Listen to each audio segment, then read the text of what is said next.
memalukan. Ini perkataan paling sesuai kepada Haji G. Nor, Ketua Menteri Sabah dan juga Kerajaan GRS.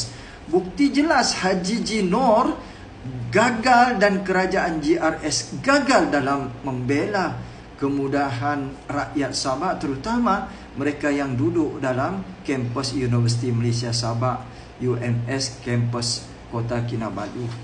Seorang pelajar, Muhammad Rasul bin Rozmizan, berasal daripada Sarawak, mengutus sepucuk surat kepada Premier Sarawak, Abang Jo, meminta bantuan Merayu untuk diperhatikan isu yang sudah sekian lama berlaku, berminggu-minggu, malahan berlanjutan sehingga akan berhari-hari.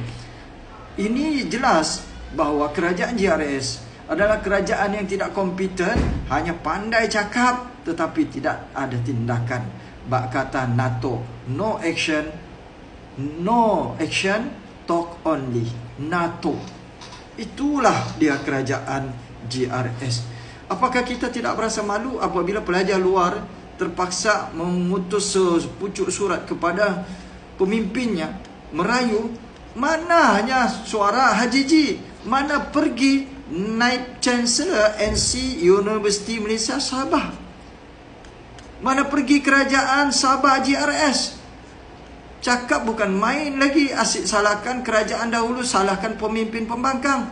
Macamlah Haji G dan kerajaan GRS ni tidak pernah buat salah, tidak lemah, tidak gagal. Inilah kegagalan mentaliti seorang Ketua Menteri yang bernama Haji G. Nor. Beberapa tahun yang lalu, mungkin setahun yang lalu, Anwar Ibrahim turun sendiri di UMS dan berjanji memberikan peruntukan 3 juta untuk menyelesaikan isu air di kampus UMS.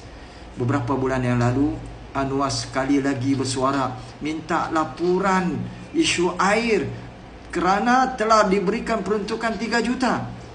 Ada kenyataan yang dikeluarkan bahawa sudah ada 6 telaga tiup dibina di Universiti Malaysia Sabah, tetapi ke-6 itu tidak mencukupi untuk membekalkan air bersih kepada pelajar-pelajar yang belajar di UMS.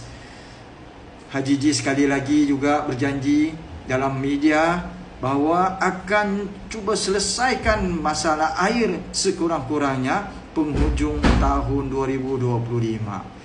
Bolehkah selesai dalam tempoh 5 tahun sebelum pembubaran, 5 bulan sebelum pembubaran Dewan Undangan Negeri? Boleh selesaikah? Sedangkan kerajaan GRS Haji G sudah 4 tahun 7 bulan. Cakap saja temberang. Bak kata saya ambil kenyataan cakap-cakap daripada Haji G sendiri, macam si tai saja. Pandai cakap, tindakan tidak ada. No action, talk only. NATO. #selamatkan Sabah. Kita perlu tukar kerajaan ini kerana mereka terbukti gagal dan lemah dalam menguruskan isu rakyat.